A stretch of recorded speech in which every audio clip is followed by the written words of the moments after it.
En el nombre del Padre, del Hijo y del Espíritu Santo. Amén. Ave María Purísima.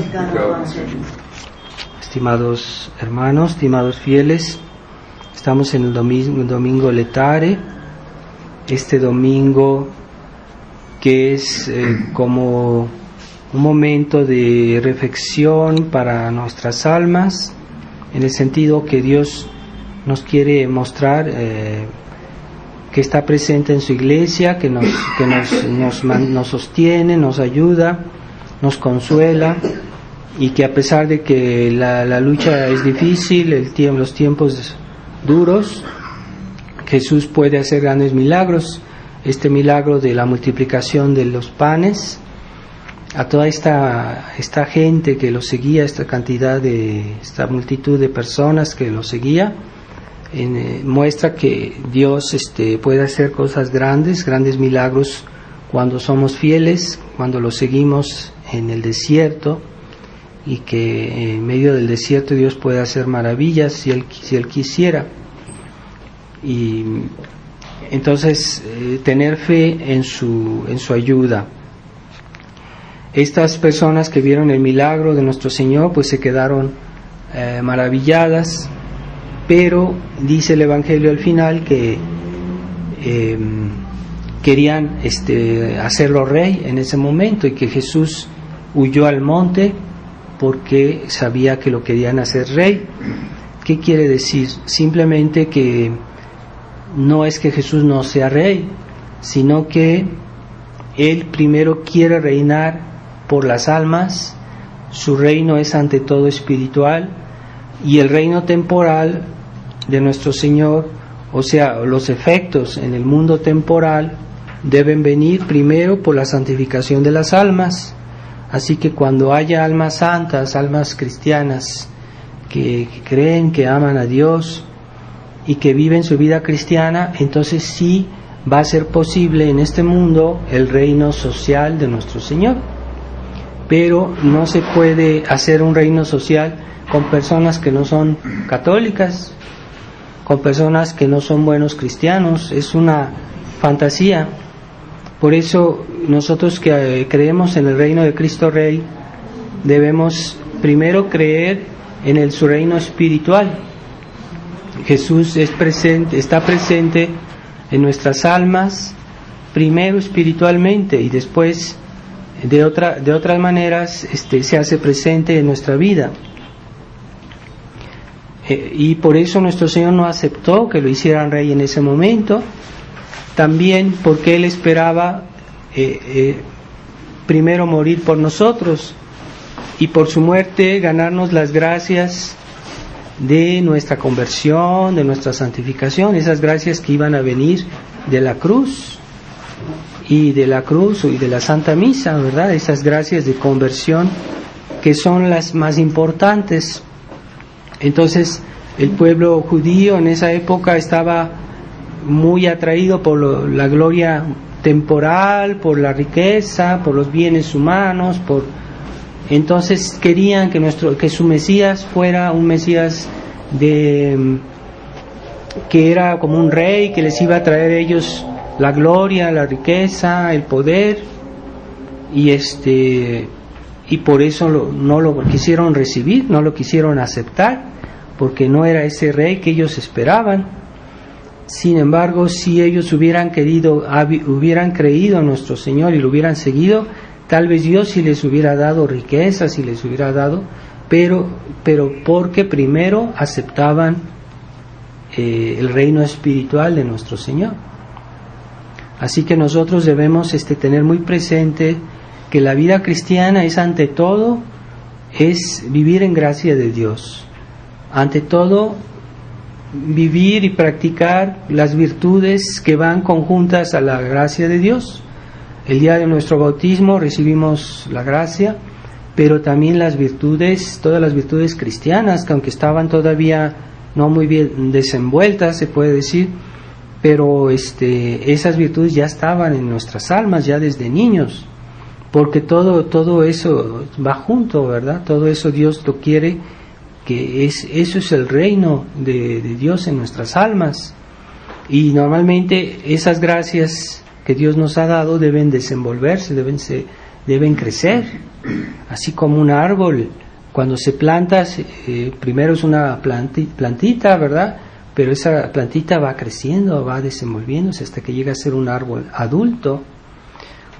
Un niño cuando nace, pues es un bebé, es una criaturita, pero es normal que crezca. Nadie concibe que un bebé se quede chiquito, que no crezca, que se quede, que no llegue a ser adulto. Todos tienen eso en mente.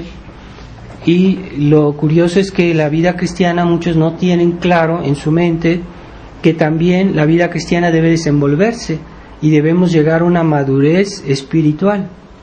Hay personas que se conforman con ir a misa, que se conforman con ciertas prácticas cristianas de tener una imagen en su casa, pero no quieren crecer en la vida cristiana, santificarse, llegar a una edad adulta desde el punto de vista espiritual.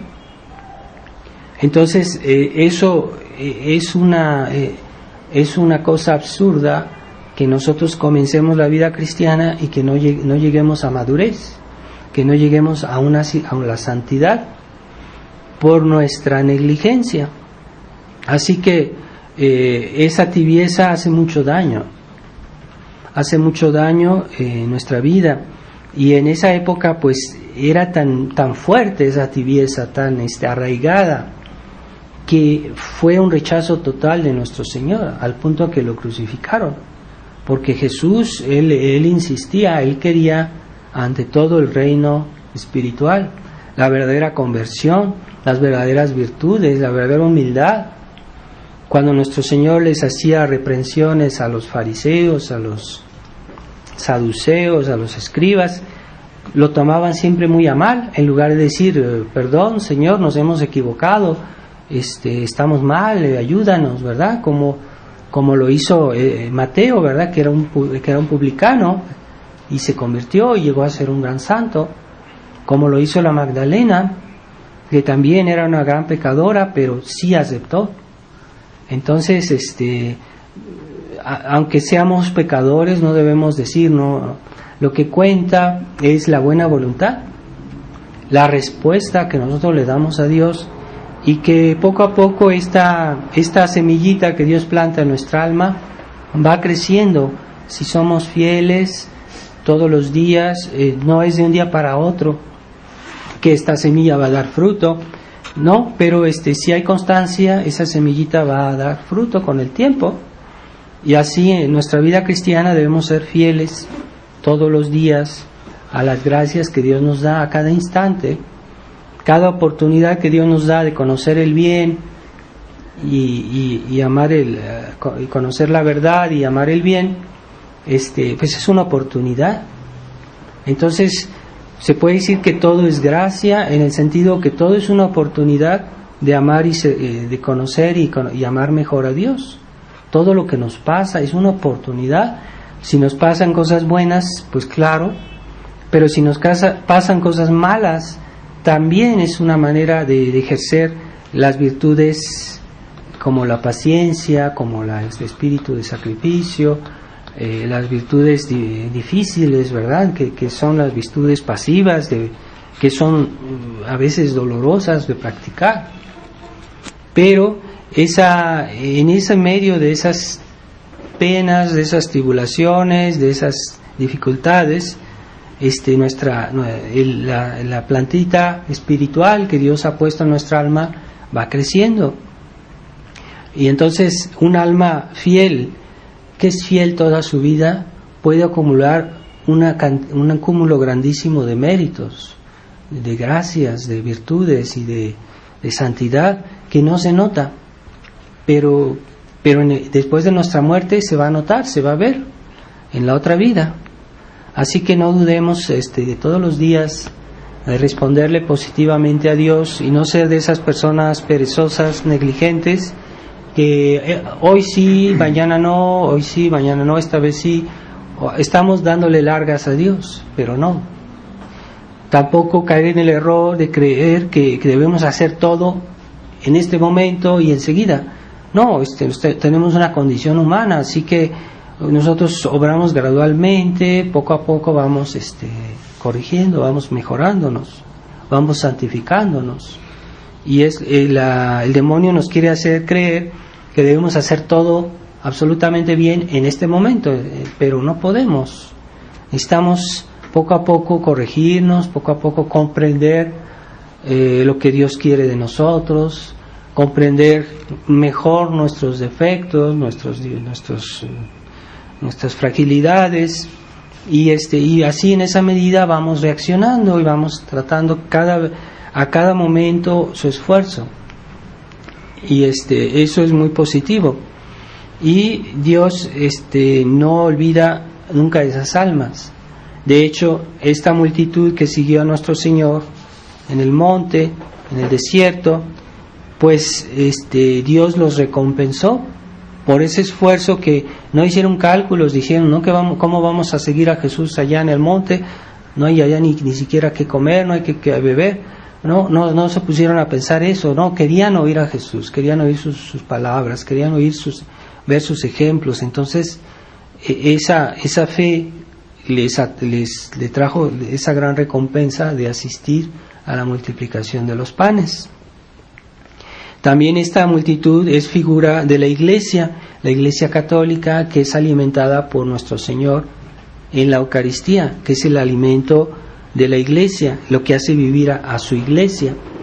Entonces, cada vez que se recibe la Eucaristía, las almas se santifican, la caridad crece en los miembros de la Iglesia, y la Iglesia se restaura, se edifica, se mejora, a condición que sean recibidos como personas que bien preparadas a su comunión. Entonces, esta obra de Jesús para alimentar su Iglesia se hace sobre todo por los sacramentos, ¿verdad? Los sacramentos, la Eucaristía, que es el principal de los sacramentos porque contiene a Dios mismo. Los demás son efectos de Dios, son obras de Dios, mientras que la Eucaristía, ese sacramento es Dios. Es la gran diferencia. Entonces el gran sacramento de la Iglesia es la Eucaristía. Aunque hay otros que hay que recibir antes por necesidad, pero que son condición para poder comulgar, pero no quiere decir que sean forzosamente, sustancialmente los más importantes. Así que la Iglesia continúa a través de los tiempos, de los siglos, como en un desierto, porque este mundo es árido. Este mundo no nos puede ofrecer la verdadera felicidad, no nos puede ofrecer la verdad de Dios, no nos puede ofrecer todo bien. Hay cosas buenas en el mundo, pero son muy defectuosas y no están ordenadas siempre a Dios.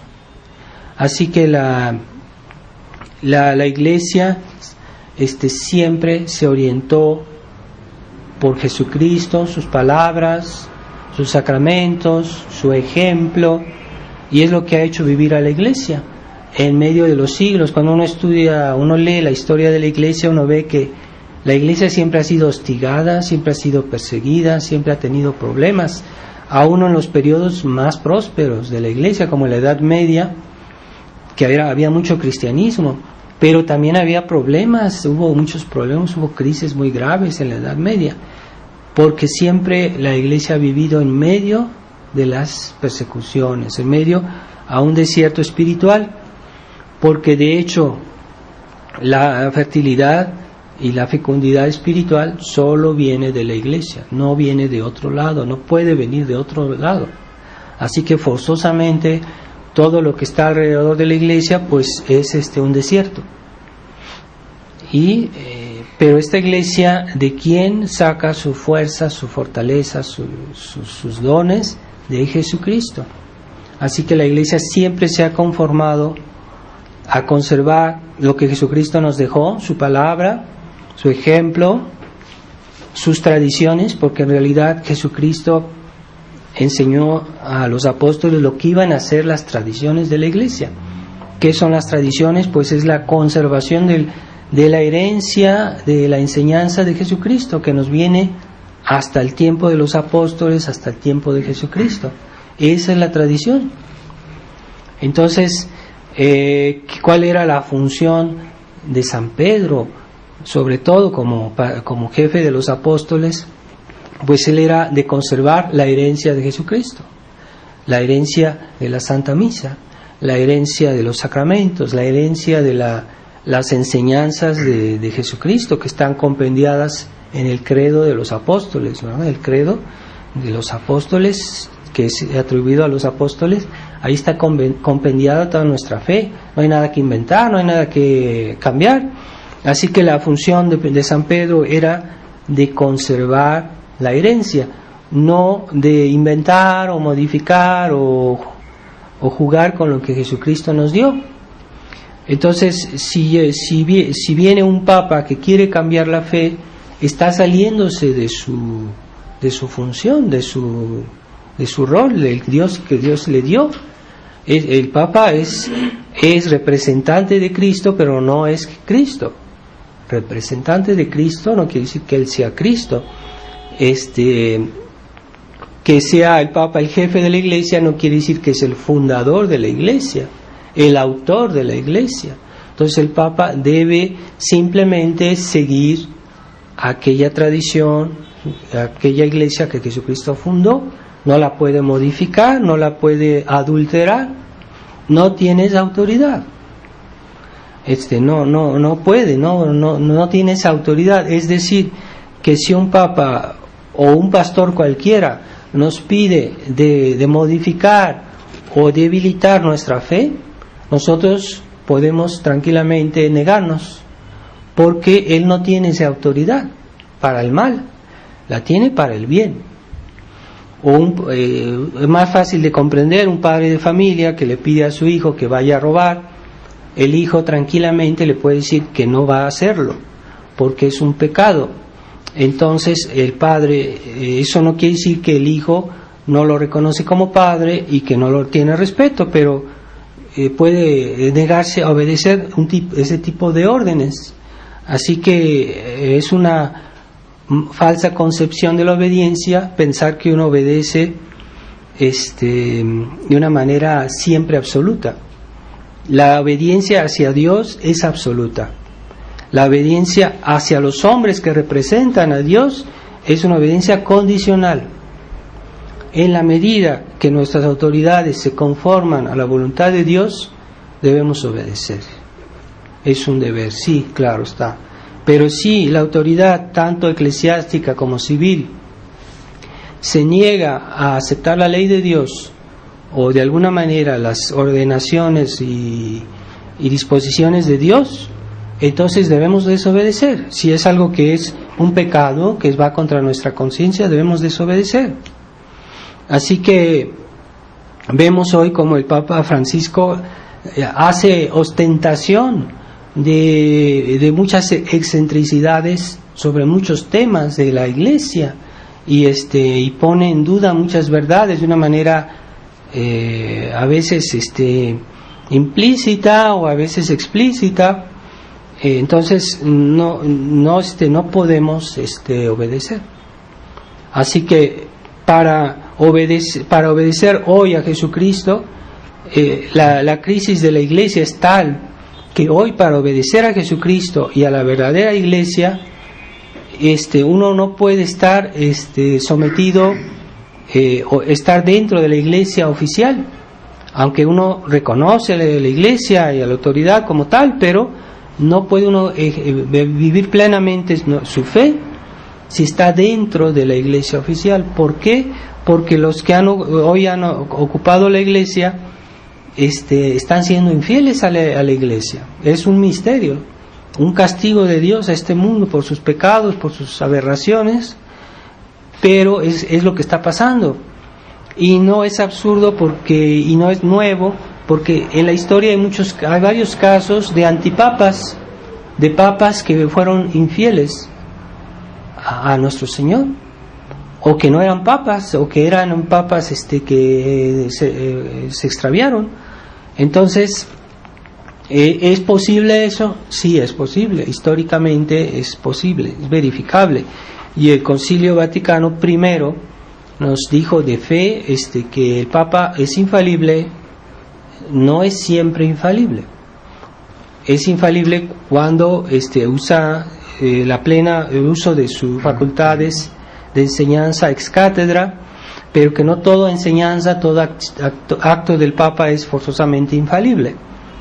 Generalmente los papas antes del concilio fueron un modelo para nosotros en todo, en sus palabras, en sus actos en general, prácticamente intachables.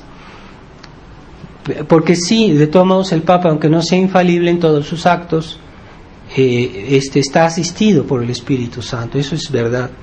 Pero puede darse la eventualidad, según lo que nos dice el Concilio Vaticano I, que haya un Papa que sea infiel a la gracia que les da. Esa gracia del Papa que él recibe, él puede ser infiel. Dios no lo va a obligar a fuerzas a hacer eso. Como a nosotros, a todos nos da la gracia suficientes para ser buenos. A todos Dios nos da las gracias suficientes. Desde nuestra infancia, que el bautismo, los sacramentos, pero no siempre hemos sido fieles. Pero hemos tenido la gracia para ser fieles. Y si no la aprovechamos, pues es culpa nuestra. Entonces, esa gracia que el Papa recibe, o los pastores, puede darse casos, históricamente hablando, es la excepción, porque generalmente los pastores históricamente eran buenos pastores en general en la iglesia, pero hay casos excepcionales. Así como San Pedro era un gran santo, pero tuvo excepciones, tuvo momentos de flaqueza. Cuando negó a nuestro Señor, lo negó 3 veces. Y si uno lee bien el Evangelio, varias veces nuestro Señor hace reproches a San Pedro muy duros. Cuando se negó a que le lavara los pies, le dijo: si tú no te dejas lavar los pies, no tendrás parte conmigo. Es una amenaza muy severa. Entonces a Pedro cedió, aceptó lo que nuestro Señor le dijo. En otro momento, Jesús les dijo: yo voy a ser crucificado, y que pues sí, que era la voluntad de su Padre. Y San Pedro le dijo: no, tú jamás serás crucificado, no vamos a permitir eso. Jesús le respondió: aléjate de mí, Satanás. A San Pedro le dijo eso, el primer Papa. Y hay otros casos de San Pedro, también cuando Jesús estaba en la barca y estaba caminando en el agua, Jesús, y San Pedro le dijo: si puedo venir contigo, puedo acercarme a ti. Y Jesús le dijo: ven. Entonces San Pedro comenzó a caminar en el agua como Jesús, pero después comenzó a dudar, a flaquear, y comenzó a hundirse. Entonces Jesús lo salvó del agua y lo sacó y le dice: porque has dudado. Esos reproches son incluso más comunes a San Pedro que a los demás apóstoles. Casos de estas fallas de San Pedro, que a pesar de ser el primer Papa, que era un gran santo y todo, tuvo momentos de flaqueza. Ya después que se convirtió plenamente, que recibió el Espíritu Santo, pues San Pedro llegó a ser otra persona, se puede decir. Pero también San Pablo en sus cartas le hizo un reproche a cierto momento a San Pedro porque estaba familiarizando demasiado con los judíos judaizantes de la época, y San Pablo públicamente lo reprendió a San Pedro, diciéndole que estaba haciendo algo que no era una cosa realmente que él haya pecado contra la fe, sino que era más bien un acto equívoco, una actitud que no era bastante clara en San Pedro. No es que él haya pecado contra la fe o haya dicho cosas contra la fe, como dice Francisco hoy. Pero en todo caso se ve que San Pedro es la referencia, siempre lo fue, de la Iglesia, el Papa. Pero puede haber excepciones. Es lo que debemos entender de la lección que Dios nos da en la Biblia, en los Evangelios, es que puede haber excepciones, que no es que San Pedro es generalmente la regla de la fe en la Iglesia, pero ha habido históricamente momentos de flaqueza de ciertos papas. Y hoy tenemos un papa que es una calamidad, se puede decir. Realmente está desorientando y haciendo que la gente se pierda la fe directamente, con sus comentarios gravísimos sobre cuestiones esenciales de nuestra vida cristiana. Y parece ser que últimamente animó a ciertos católicos en Argentina a ir a la misa, si no tenían la misa católica, de ir a la misa con los anglicanos.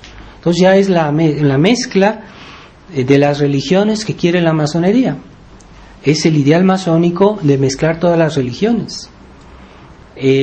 Francisco habló también del Dios masónico, porque dijo: yo no creo en el Dios católico, yo creo en el Dios de todos.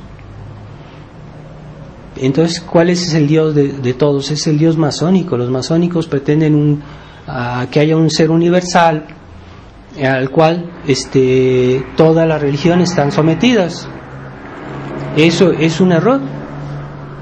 El Dios que hizo la Iglesia Católica es el Dios que nos dice: no tendrás otro Dios delante de mí, no tendrás otra religión delante de mí. Entonces, el Dios católico es el verdadero Dios.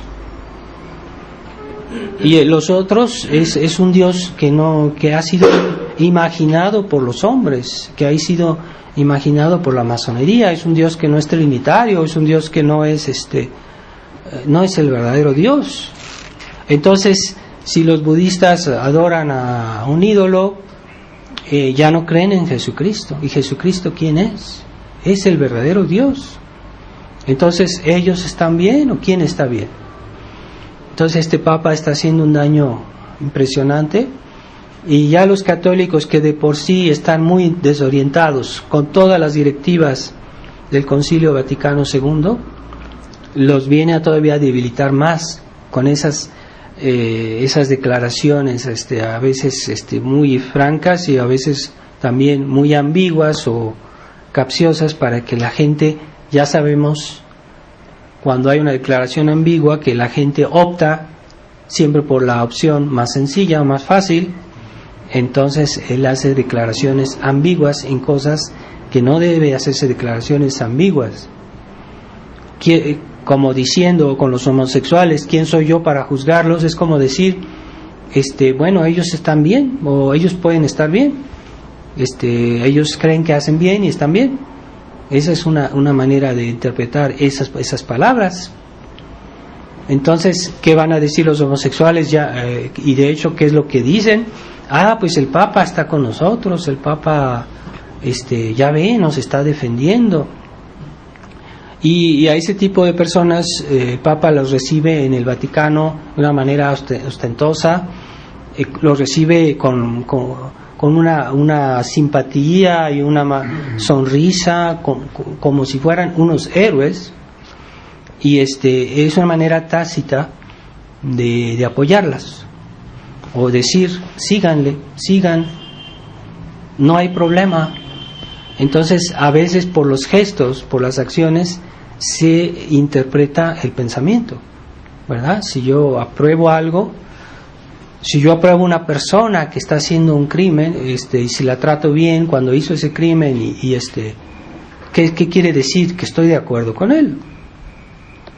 Entonces, no es necesario que yo diga claramente: no, tú hiciste bien, pero por mi actitud yo le estoy dando lugar a él. Entonces, en otros tiempos, en tiempos antes del concilio, cualquier sacerdote que hacía un gesto con una religión, o que participaba en una ceremonia de otra religión, pues era suspendido, por lo menos. Ya no podía ejercer su sacerdocio, ya no podía decir la misa, ya no podía hacer nada. Enseguida, inmediatamente. Y ahora este Papa se permite dar la bendición junto con obispos protestantes que no tienen ni siquiera el poder sacerdotal, y les pide la bendición a estos personajes. O incluso hay una fotografía que yo he visto en la cual está Francisco con este obispo dando la bendición al mismo tiempo. Así que es una manera tácita de decir muchas cosas. La gente, desgraciadamente, y a los que quieren vivir su vida de error o de pecado, pues ya saben cómo interpretar esos hechos.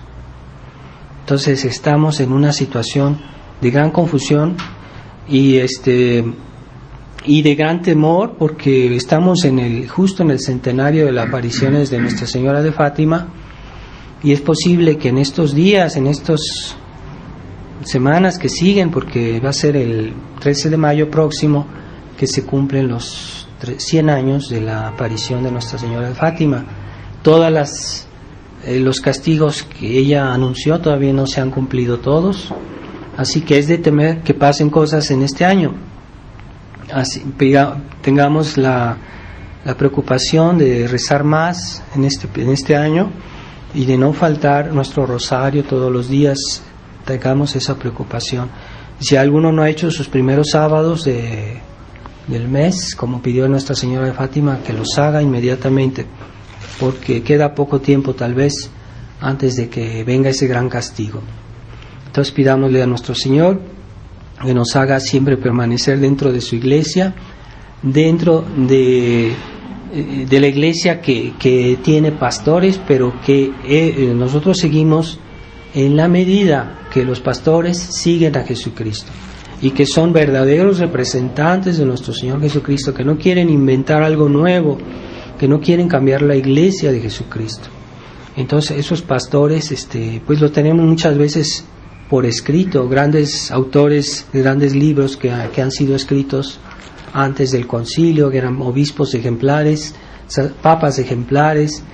Eso es nuestra referencia, ¿no? No nos apartemos de esa línea, que si uno lee los autores antiguos de la iglesia, los padres de la iglesia de los primeros siglos, es la misma doctrina, es la misma iglesia, es la misma enseñanza. La iglesia sigue, es una, santa, católica y apostólica, unidad en la fe, y la unidad en la fe se extiende hasta los apóstoles. Esa unidad es propiciada por la acción del Espíritu Santo. Humanamente no se puede explicar de otra manera, no se puede comprender cómo es que haya esa unidad de la fe a través de los siglos en la iglesia. Humanamente no se puede explicar, porque los hombres siempre tienden a ser exuberantes, a buscar esto y aquello, pero lo que ha mantenido siempre a la iglesia dentro de la verdad, de la enseñanza de Jesucristo, es la gracia, la acción del Espíritu Santo. Pidámosle a Dios que nos dé esa gracia y que nos la mantenga, y pidámosle a Corazón Inmaculado de María que nos la mantenga esa gracia, y a San José, patrón de la Iglesia Universal, que también en este mes de marzo, que nos mantenga esa gracia, que nos, por su intercesión delante de Jesucristo, su Hijo adoptivo. Ave María Purísima.